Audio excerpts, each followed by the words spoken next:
So I'm back at mum and dad's house. It's warm here, for one thing, but also we're having really major issues with the internet at the flat. For the second time in 2 weeks. We've been really messed about, and I'm trying very, very hard to watch some of the films that I've been told to watch in order to write the essay that I have to write on the avant-garde, which I'm going for moving image with. So it's Soviet 1920s cinema documentaries, Vertov and Eisenstein.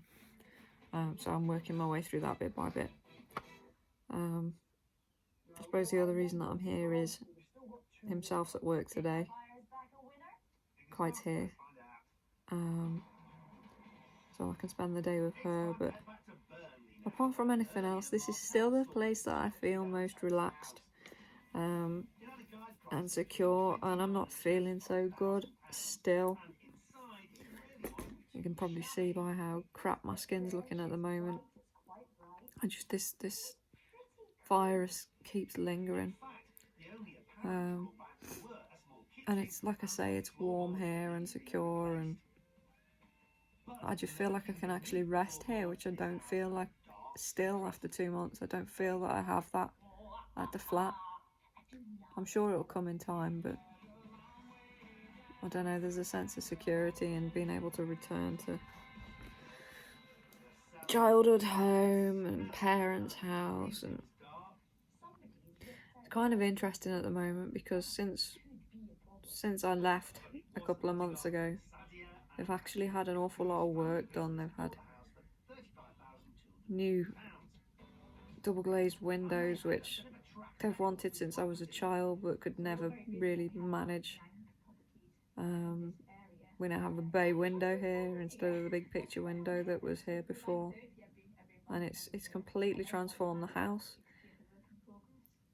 My bedroom and the living room that we had upstairs, they just look so different and abandoned at the moment, which I suppose they are, but they've got these brand new windows in them, which just completely changed the way that they appear. And it's not like it's the space that I inhabited anymore, which is quite interesting. Something that I need to think about, I suppose, with this project that I'm looking at the moment.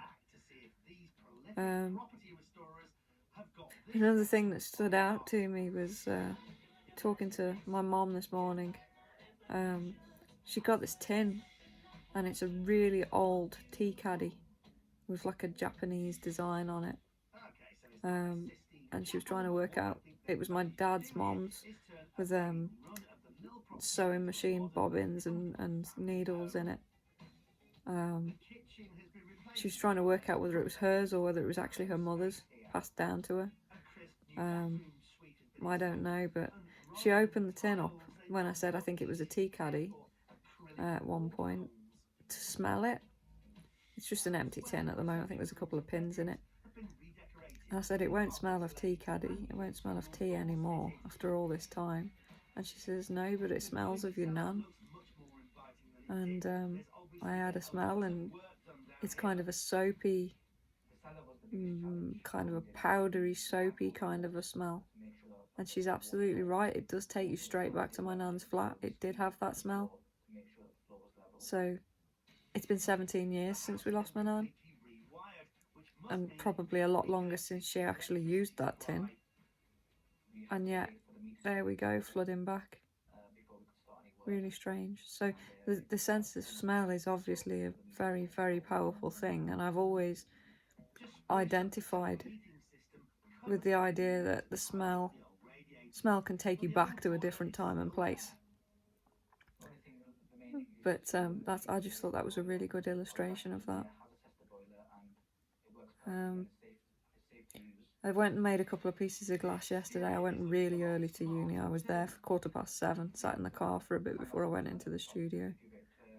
Had a bit of a passive-aggressive rant in my sketchbook regarding the tutorial that I had the other day. Confirm that no, I am not wasting my time with the glass thing, as that is where all my ideas currently lie. I'm determined not to grind to a halt, although it feels very much that I have at the moment. I really need to see the course leader on Monday and get a bit of a tutorial from him, because I need help back on track now. She's really sad. I think the fact that I am quite, I mean, I've been really upfront about everything that I've been going through over the last few months. They're completely aware of my situation, and to kind of beat me down like that. Even if I was on the wrong track, which I don't believe I am, because I am the person that's probably produced the most to show for my time there so far. Even if I was on the wrong track, there are gentler ways of doing things. I don't know. Anyway, I can't be beaten by it. I can't afford to be beaten by it. But I do need a little bit of help.